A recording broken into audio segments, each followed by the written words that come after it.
Hello and welcome to Catholic News Roundup. I'm Christine Niles. Here are this week's top stories. A satanic black mass in Kansas got violent. Catholics rallied Friday at the state capitol building doing spiritual warfare against Satanists who were offering a black mass. Our Father, who art in heaven, hallowed be thy name. Thy kingdom come, thy will be done, on earth as it is in heaven. Inside, a Satanist tried to punch a Catholic, but was arrested by police. I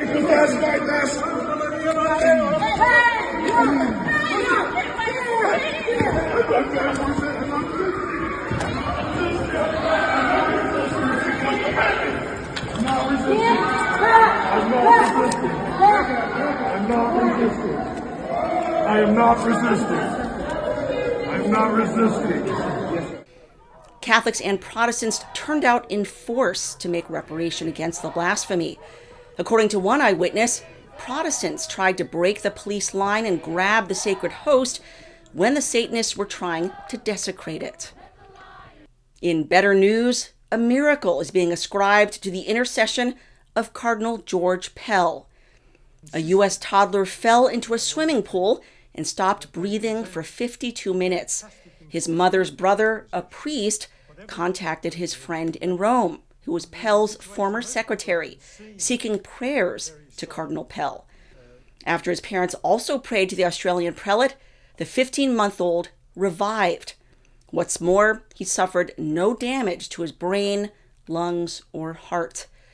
Cardinal Pell spent more than a year in prison, much of it in solitary confinement, based on the testimony of one man claiming Pell had abused him decades earlier. That conviction was eventually overturned after the court found insufficient evidence to convict. Just before Pell passed away on January 10, 2023, he published an article blasting the Synod on Synodality, calling it a toxic nightmare. And turning to politics, President Donald Trump is freezing funds to Planned Parenthood. The Department of Health and Human Services, headed by Robert F. Kennedy Jr., confirmed the news on March 25th, the Feast of the Annunciation, the day Catholics commemorate Christ's conception in the womb of Mary. The funding freeze will affect $120 million in family planning services and comes as Trump reviews whether the money is being used to fund diversity, equity, and inclusion efforts. While taxpayer dollars may not be used for abortion, critics claim that federal money that goes to birth control, IVF, and other services indirectly support abortions. Pro-lifers are hoping the funding freeze will eventually lead to the total defunding of Planned Parenthood. And in other pro-life news, RFK Jr. celebrated life by commemorating World Down Syndrome Day.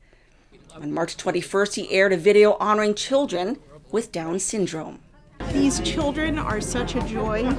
They bring so much to your lives. They enrich your lives in so many ways. To the pregnant mothers expecting a child with Down syndrome, I would just say you're in store for an incredible journey. Our job here at HHS is to make sure that these kids fulfill their entire potential. They're supported by incredible families, and we want to support them. Elon Musk continues to discover billions in government fraud and waste.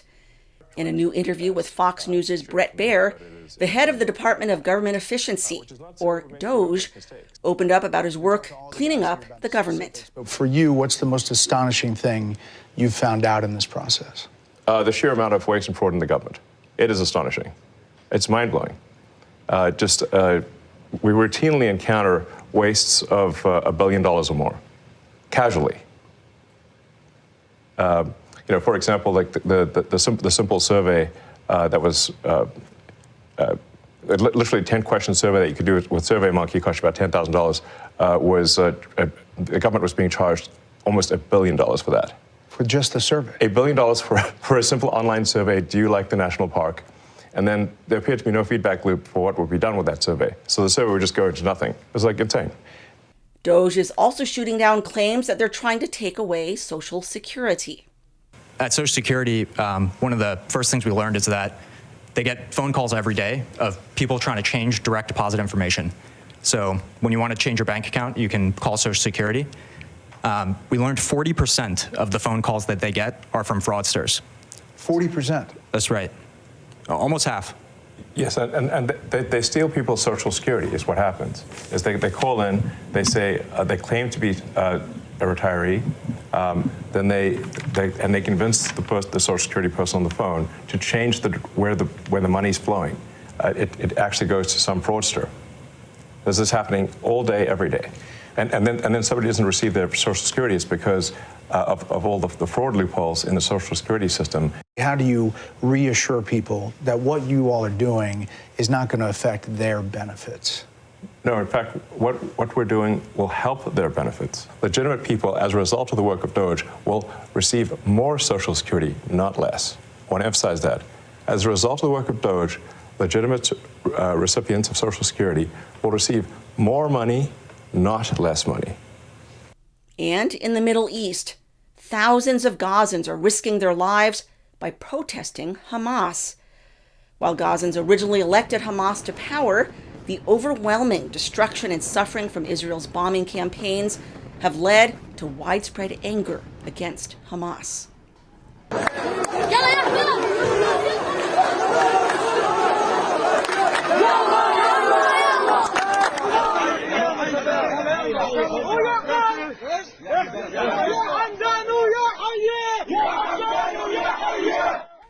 Gazans are demanding an end to the war and release of hostages in Hamas's custody. Protesters know they put themselves at risk of death because of Hamas's brutality. And the sequel to Mel Gibson's Passion of the Christ is set to begin production this August. Titled Passion of the Christ Resurrection, the film is ambitious, beginning with the fall of the angels up to the death of the last apostle. All the evangelists, the apostles who went out there, every single one of those guys died rather than deny their belief. And nobody dies for a lie. Nobody. Right. So that's part of what I'm doing. It's like showing nobody dies for a lie. Jim Caviezel will reprise his role as Christ. The Passion of the Christ was released in 2004, and in spite of intense backlash on its release, remains the highest-grossing religious film in history. That is this week's Catholic News Roundup. Please visit stellamaris.media and subscribe for the latest news and updates. It's totally free. Please help me to grow this channel by liking and sharing this content. Thank you so much for watching. May God bless your week. I'm Christine Niles.